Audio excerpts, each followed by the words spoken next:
chapitre plantes. Alors, lorsqu'on est cible de harcèlement global, on a intérêt à vérifier ses tickets de caisse, même en dehors de ça, même peut-être. C'est ainsi que 1 kilo de sel peut être facturé 5 €. Hein, c'est 1 € à peu près. Hein. Et cette petite plantule, enfin ce qu'il en reste,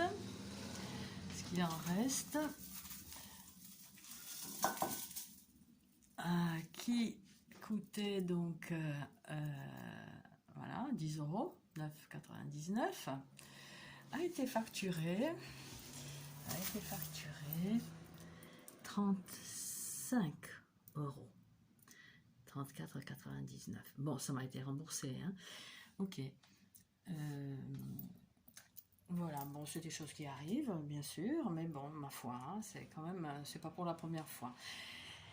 Et ça, c'est une chose. Et une autre chose est que cette plante, donc achetée le 22 septembre, bien arrosée à l'arrivée, et même le lendemain, puisque je partais pour 3 jours, dimanche, lundi, mardi, nous sommes le 28 septembre aujourd'hui.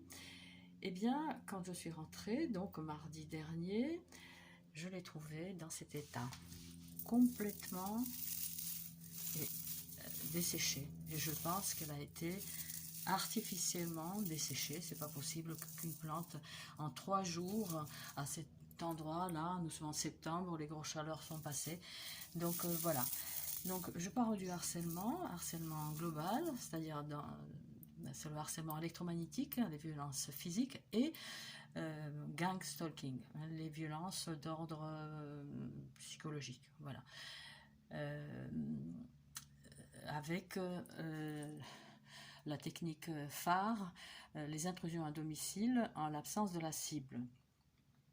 Voilà.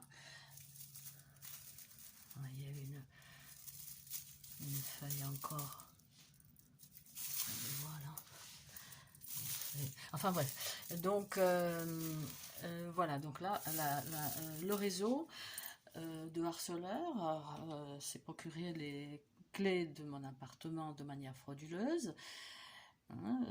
Voilà ce qui arrive à de nombreuses cibles, pas à toutes peut-être, mais bon, on est nombreux.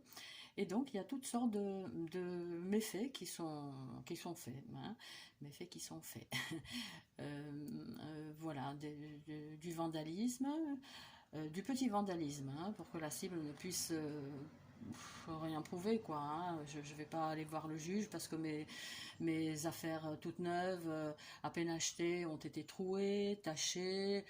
Mes documents pris, mélangés, tachés, inexplicablement tachés, d'ailleurs toujours d'un même type de tache, comme sur les vêtements. Voilà. Et donc à propos, puisqu'on est dans le chapitre plantes, cette plante-là, par exemple, une fougère, ça a besoin de beaucoup d'eau, et à chaque fois que je vais pour l'arroser, elle est détrempée, elle est déjà arrosée. Donc le réseau de criminels, parce qu'au fond c'est ça ce qu'ils font, enfin de délinquants, hein, s'offre le luxe d'arroser la plante, tout en la brûlant peut-être un peu quand même. Hein. Voilà. Bon.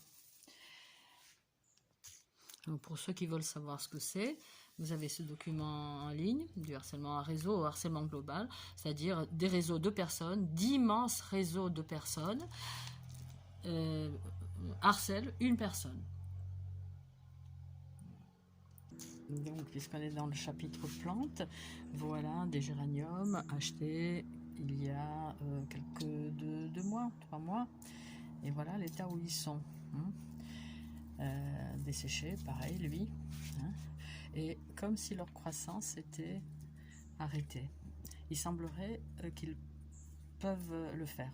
Autant arrêter la croissance, c'est-à-dire les réseaux criminels, hein, qui utilisent des technologies, de haute technologie pour certaines choses. Voilà.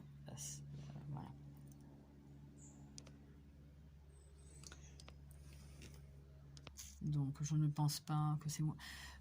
moi qui l'ai fait crever, j'ai la main plutôt verte, hein, si on me laisse faire.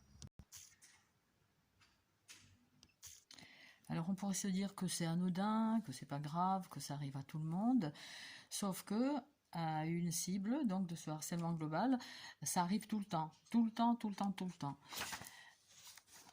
Alors comme en parle excellemment le RG là, dans ce livre, que vous ne trouverez pas à Amazon ni ailleurs, mais que vous pouvez lire en ligne, il dit qu'on remarque que tous ces faits sont anodins et bien ordinaires. Personne ne serait assez fou pour les prendre comme les preuves d'une quelconque agression. C'est juste l'extraordinaire fréquence avec laquelle ils se produisent, hein, parce que c'est tout le temps, hein, tout le temps, tout le temps. Moi, ça fait 9 ans que je suis cible de ce harcèlement, et voilà, on rentre chez moi comme dans un moulin, et voilà, j'ai eu beau changer les clés, etc., hein, puisque les serruriers sont de mèche aussi. C'est juste l'extraordinaire fréquence donc avec laquelle ils se produisent et leur extraordinaire association qui les font devenir ensemble un harcèlement indiscutable et puissant. Ils ont tous pour caractéristique particulière commune et pour seul but de faire naître un sentiment de frustration. Frustrer la cible. Hein? Voilà. Lorsqu'elle est entretenue et dirigée contre tous les la frustration donc, est dirigée contre tous les besoins et centres d'intérêt d'un individu, la frustration est un emprisonnement virtuel, sans mur ni barreaux visibles, un emprisonnement de l'esprit que personne d'autre que celui qui en est la victime ne peut voir et ne doit pas voir, hein, les autres ne doivent pas voir. Une forme sophistiquée de torture, c'est lui qui le dit, et c'est vrai qu'il y a certaines personnes qui sont effondrées assez rapidement, hein. C'est une pression psychologique permanente, hein. Le réseau rentre, imaginez qu'on rentre chez vous tous les jours, qu'on touche à vos affaires, qu'on touche à votre linge intime, qu'on touche à vos aliments, etc. Voilà. Donc une forme sophistiquée de torture par l'application d'une subtile privation sensorielle. Et quand bien même la cible de cette forme très sophistiquée de harcèlement aurait l'idée de consigner dans un cahier toutes ces sources de frustration extraordinairement nombreuses, que j'ai essayé de faire, je l'ai fait, hein, en 9 ans j'ai tout essayé, mais bon là c'est pas la peine, hein. Les tarés c'est bien eux, et puis il faut vivre sa vie, et voilà, s'occuper de ses plantes, danser, voilà, avoir une activité plaisante, comme c'est mon cas là, j'ai cette chance-là, voilà. Donc même si la cible aurait l'idée de consigner tout ça dans un cahier avec des dates permettant d'en démontrer l'anormale fréquence, elle devrait encore prouver l'impensable. Et c'est ça qui est capital, hein, parce que ça, personne ne le croit, hein. Quand on dit que c'est des réseaux immenses, immenses. Jocelyne Abadi, l'auteur donc de ce texte, elle dit qu'elle a autour d'elle mais des stalkers, hein, de la surveillance, des gens, des nuiseurs, mais qui se chiffrent en des milliers, quoi. Donc voilà, donc la cible devrait encore prouver l'impossible qu'un aussi grand nombre de gens n'ayant aucun rapport avéré les uns avec les autres, c'est vrai, se soient délibérément ligués pour agresser une pauvre personne, une pauvre dame, une retraitée, voilà. Hein, voilà. Voilà, c'est ça. Or, c'est la réalité, c'est des réseaux énormes qui harcèlent une personne, un harcèlement collectif, voilà, contre une personne.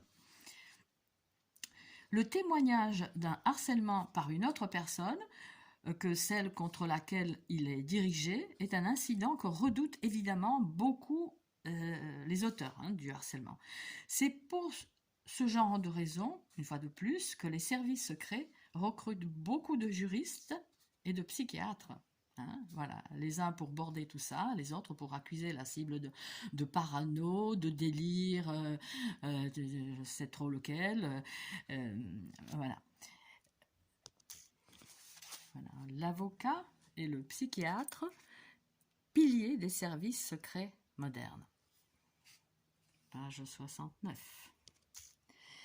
Il suffit d'une faute d'un agent des services secrets, d'une petite négligence ou d'une méprise, d'un stalker par exemple, pour qu'un harcèlement soit constaté par une autre personne que celle contre laquelle il est dirigé. Ce qui s'est passé très précisément hier.